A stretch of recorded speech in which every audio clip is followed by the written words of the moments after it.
Chapter 2, Creating Tables, Design View. Just going to give a brief overview of the different database objects. There are tables which store your data in records and fields. Each record, which is a row, consists of one or more fields, which are the columns. Queries. Use queries to retrieve data, update your table's records, and to answer questions you have about your data. Forms are used to provide a user interface for data viewing, entry, and updates.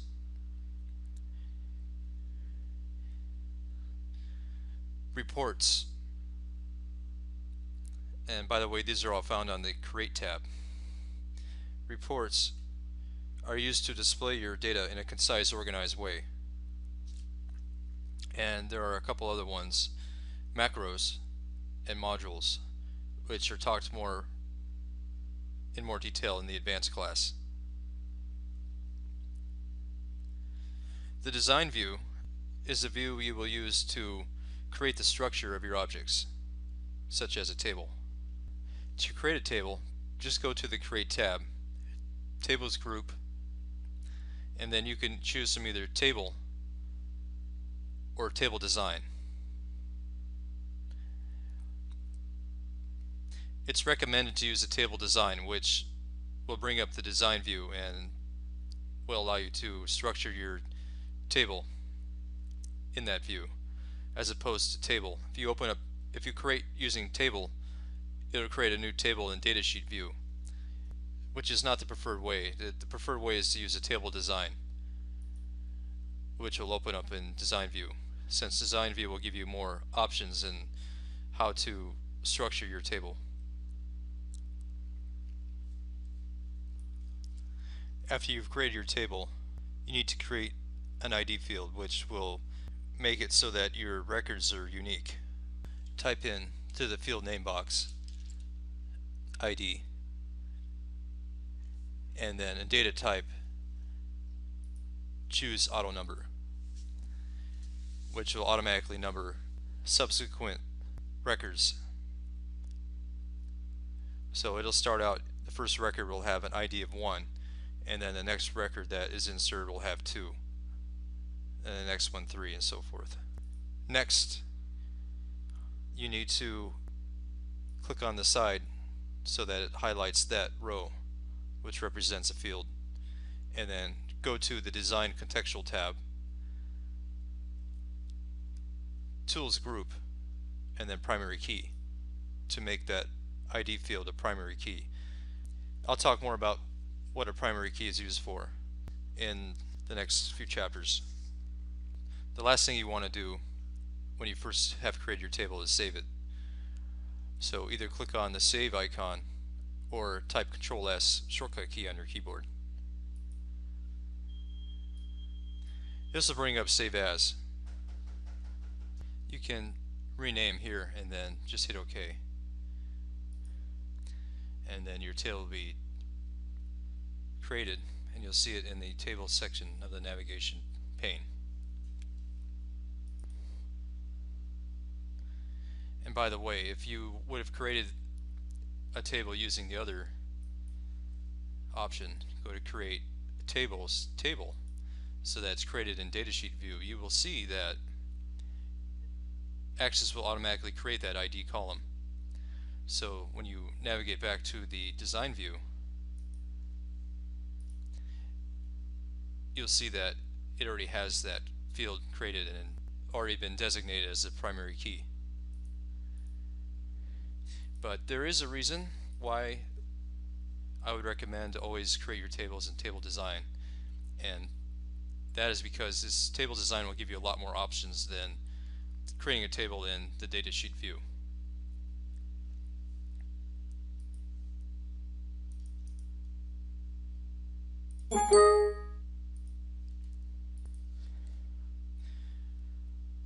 Edit mode versus navigation mode.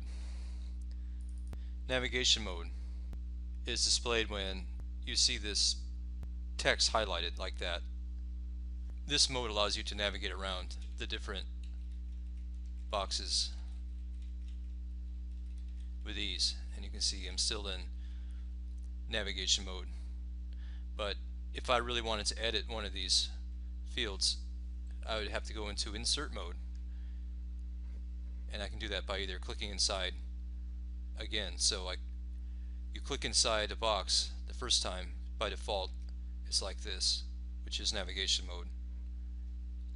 Click on again, and now you're in insert mode. You'll see the insertion point blinking, which allows you to type at the end, or if you want, you can just go back anywhere inside the text and start typing at the insertion point.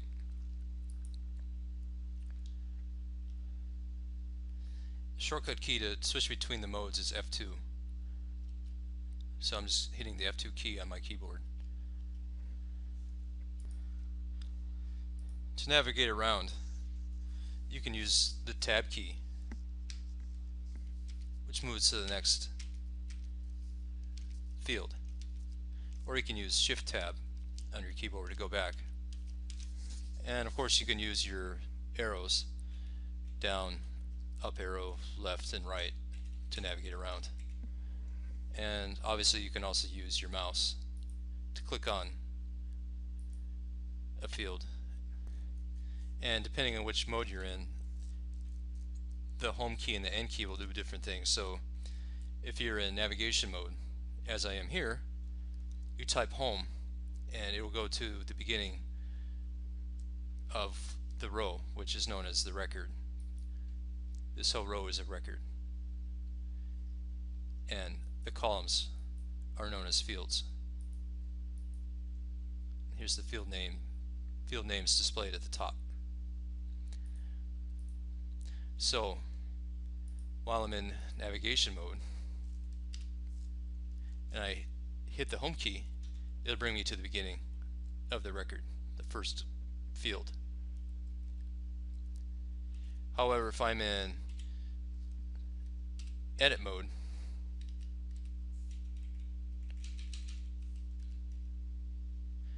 and then hit home, it'll bring me to the beginning of the data in that field. Likewise, if I hit end and I'm in the edit mode, it'll bring me to the end. So home key, beginning, end, to the end of your data. And then wherever the insertion point is blinking, that's when you start typing. It'll show up at that point. Again, that's in edit mode. But in navigation mode, the end key will bring you to the end of the record, which is the last field, and the home key will bring me to the first field in the record. Fields.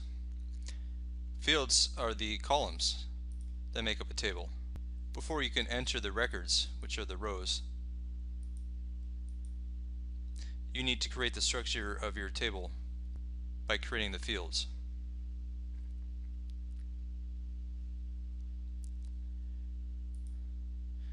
To see this structure, navigate over to the design view. The fields act as the properties for a record. So in this case, in the customer table, each field will describe that customer. We have the customer ID field, first name field, last name field, certain address fields, whether or not they're a male or female, and the join date. You'll notice that these fields are displayed in a datasheet view from left to right, so that customer ID will be the first column or field on the left, and then first name after that, and the last field to the right will be the join date. Customer ID, first name, and join date at the end.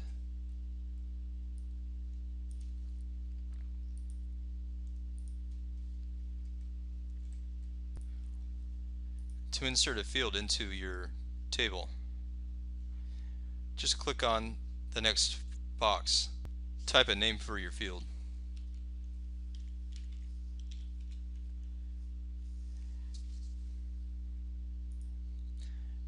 and that's how you create a new field with the name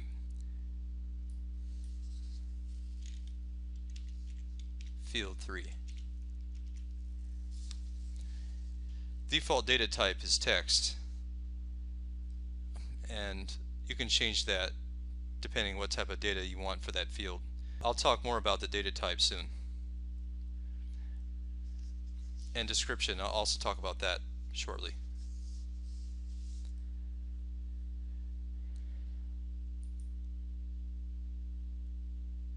Another way to create a new field is you can navigate to the Design tab, Tools group, and then click on Insert Rows.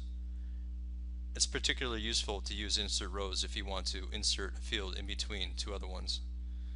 So like in between state and city, you just click on the box to the left, that gray box, so that the whole row, which represents in this case a field, is highlighted. And then you just click on Insert Rows. Then simply type in your new field name and data type.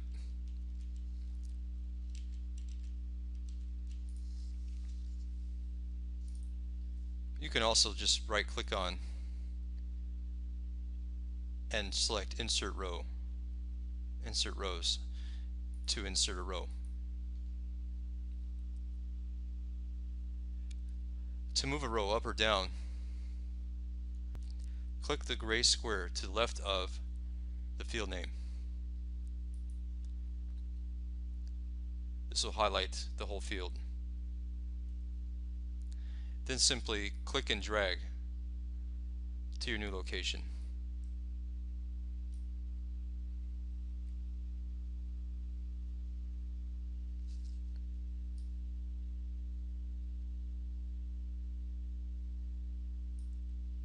To delete a row, highlight the row, right click and choose Delete Rows. Access will confirm if you really want to delete that field.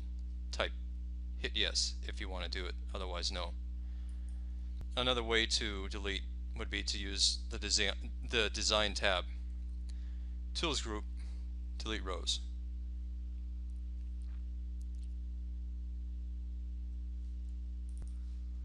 And you can rename your field anytime. Just select the field name and edit accordingly. And by the way, this is known as the top pane, and then there's a bottom pane, which is the field properties. So when you click on each field, you will see different properties displayed at the bottom for that field. And collectively these are known as the metadata. Metadata is known as data about data. So it's describing your data. And again, that's your field name, your data type, and your properties all together are known collectively as metadata. And just a quick note, when you have a field name that is more than one word, say like this last name, it's recommended to never use a space in between the names. You would want to either use an underscore character, as I do here, or you can type in camel case, which would be the first letter of each word is capitalized and the words joined together like that.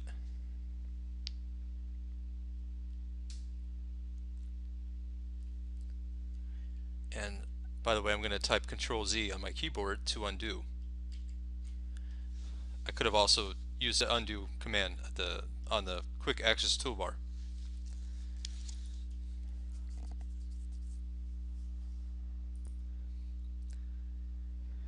To toggle between your panes, the top and bottom, type the F6 key.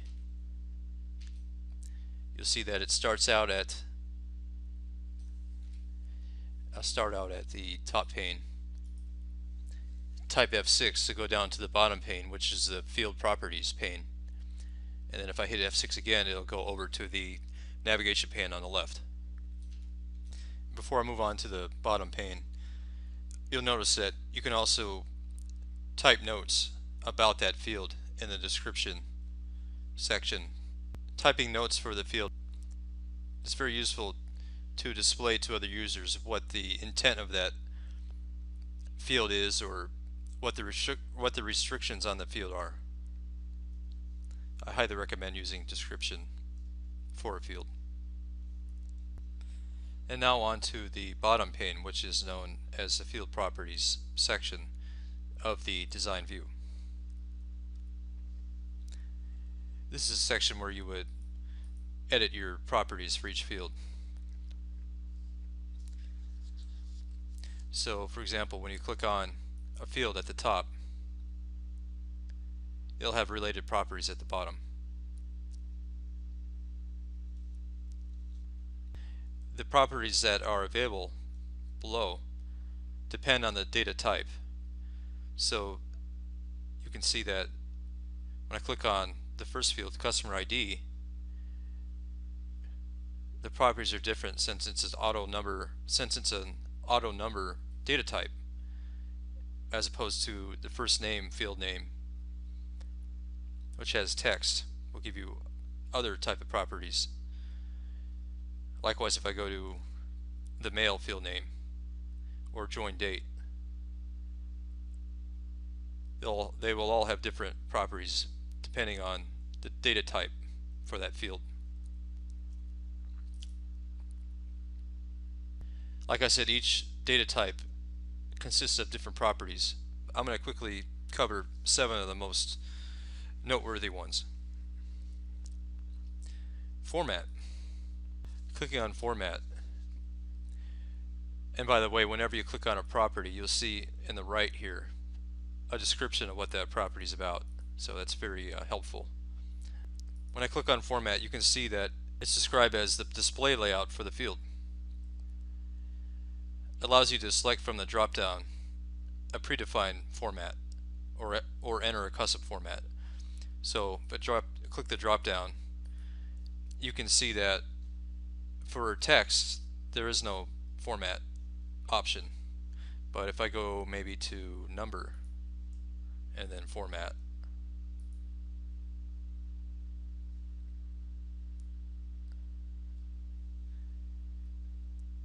you can choose what type of format you want, so that when this field's data is displayed on the datasheet view, it'll look like this. So it's just to set your field's format, and text doesn't have a format option, even though it's shown. When you click the drop down, there's nothing there, so it's more for number. And for example, the yes/no data type allows you to choose from true, false, yes, no, on, off. So depending on your data type, you may or may not be able to use the format property. Decimal places. If I bring up the order table, I'll give you an example. I'll be able to show you an example of decimal. Obviously, decimal places is for data with a currency data type. Anyway, click on decimal places and select how many decimal places to the right you want displayed. Again, it's only used for the number and currency data types.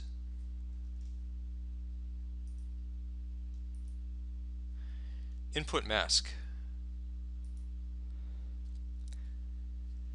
Input mask will allow you to set a standard format for that field, so that whatever's entered in will be like the format that you've set. Again, if I try to use it on say a number field type,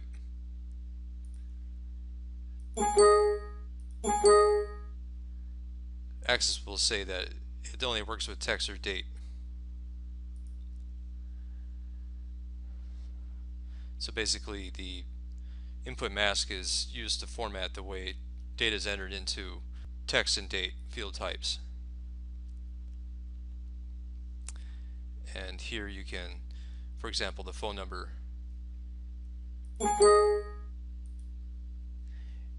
You can choose how you want your data to appear. So for phone number, you would choose phone number, obviously, and then click Edit List.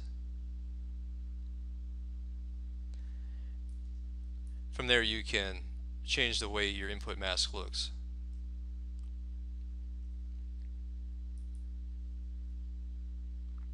And then you would just click Next or Finish. Default value. You can enter into this field property the value you want to appear when the record is first created. Say, for example, your company does business only in the United States. You can set the default value as United States so that every time a new record is created, the country will auto-populate as United States, for example.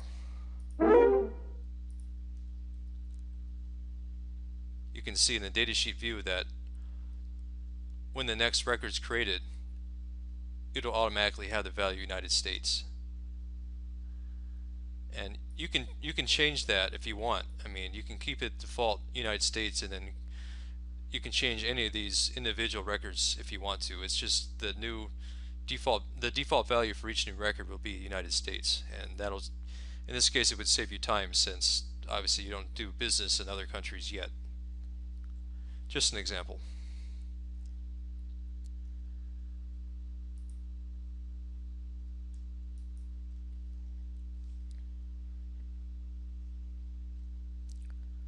Another very useful property would be the required field property. When it's set to yes, it means that data is required for the field. In other words, the field can't be blank. Default for field is no, meaning that blanks are allowed. So if you want to change it, you would just go to this field property required and then switch it to yes. Validation rule.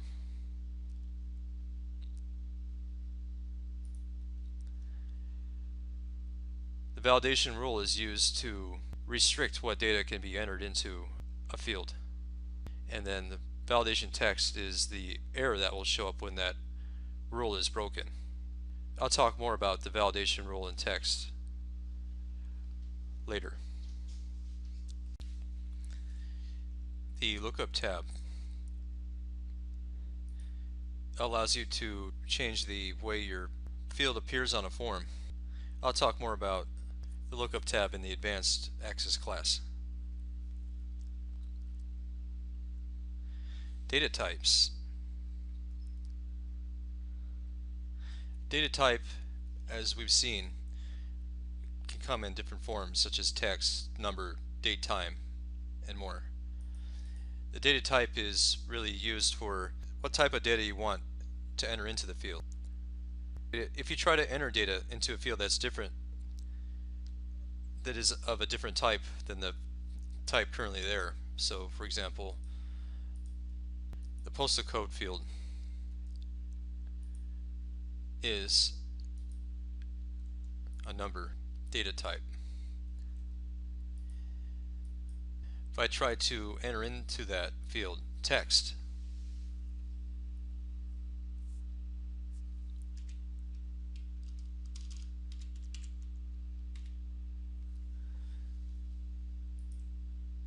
Access will warn me that the value I entered does not match the current data type for that column, in which case I can enter a new value, which would have to be a number, or I can convert the data in this column to the text data type. So if I choose that option, it'll switch the field data type to text.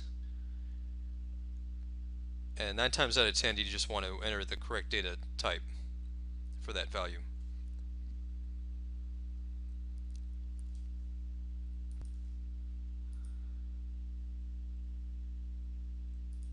If I try to enter a number into a text field, however, so last name has a text data type. If I try to enter a number, it will accept it because it's converting that number to text for that field. So the field last name is still going to be text for all values. And just because I enter a number in to that particular records field, it's just going to convert that number into a text value. But as I just demonstrated, if I try to enter text into a number field, Access doesn't know how to convert that text into a number value, so it'll prompt me with that data value warning, that data type warning.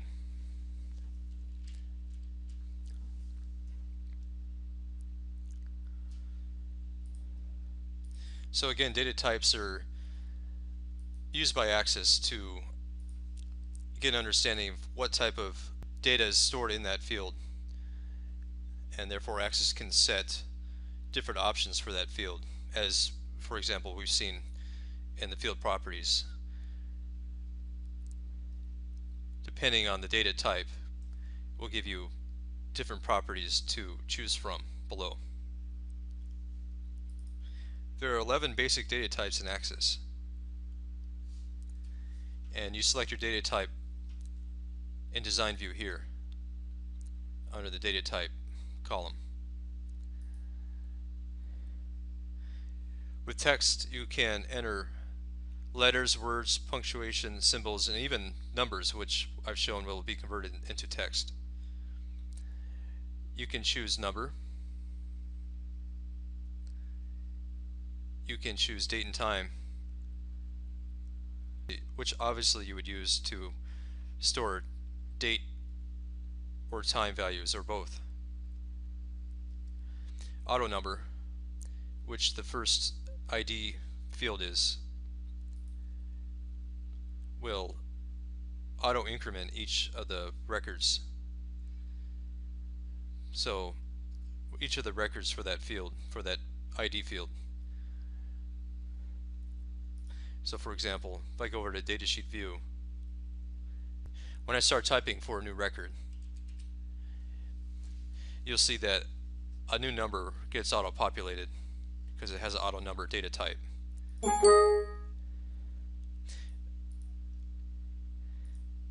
It's showing as 12 as opposed to 6 because I had previously inserted a number of records. So I had already previously entered in records 6 through 11, but then I subsequently deleted those records out. So when you do that and it's still auto number data type, the field in Access, it keeps track of what would be the next number. So to Access, it still thinks that 12 should be the next number since I had 6 through 11 previously, but then I deleted out. So for Access, the next record would be is 12. But if I didn't have any other records added, it would have been 6 displayed right now.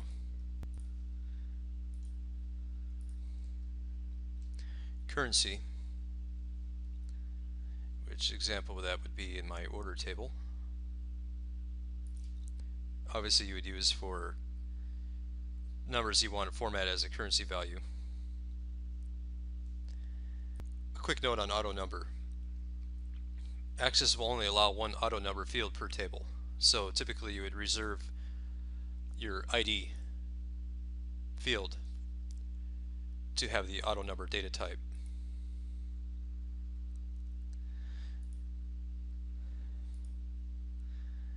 And another data type that is pretty common is the yes/no value, which you can choose to change to true false by using the field property format. So if you don't want yes or no, you can have true false or on and off.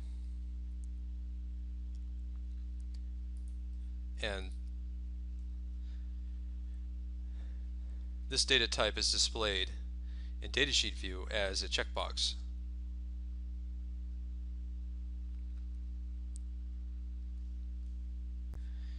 And finally, I want to briefly discuss the topic of data integrity. Data integrity has to do with preventing bad data from being entered into your fields. Some tips to do that, some tips to prevent the bad data from being entered in would be to set the appropriate data types for your field. Use input masks and set certain fields as required. You should also set up validation rules.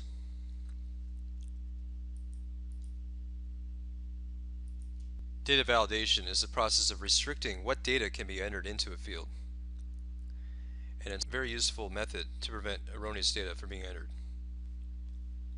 To set your data validation, click on the field that you want to apply the data validation to. In the Field Properties pane below, click in the Validation Rule box. You can enter an expression, as I've done here, or use the expression builder by clicking this button on the right and then building your expression. The expression is used to determine your criteria, in which case all data entered into the field must adhere to. So in this case, I've set a validation rule. Translated, this expression says the data entered into this field must be less than or equal to 99,999. And I've also set a validation text that is displayed if the validation rule is broken. So if a number is higher than that, the error message, "too many numbers, please re-enter," will be displayed to the user. So for example,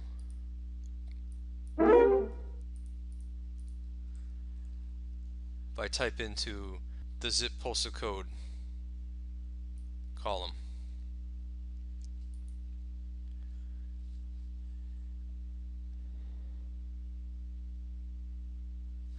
I'm going to add another 1 so that it's a larger number than 99,999. And then when I click away, my validation rule is displayed.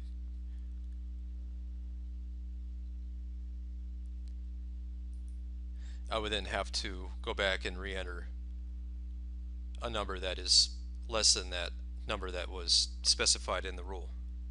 And by the way, it's optional to create a validation rule. It's optional to create the validation text. If you don't create any text,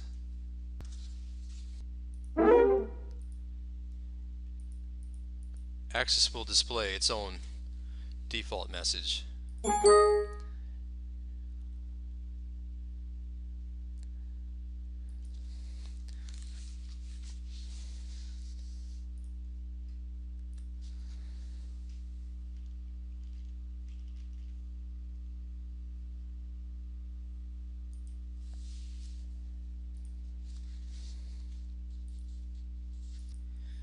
And you can test your validation rules. Simply go to the Design tab while in the Design view. Go to the Tools group, click on Test Validation Rules. Access will warn you that it may take a long time to go through your table. Just click Yes. And if no rules have been broken in your table, Access will display that all data was valid for all rules. So again, it's recommended for data integrity and validation purposes to always make sure when you're creating your tables to use the appropriate data types for each field, and then use input masks and set your required to yes where applicable. Also, use validation rules.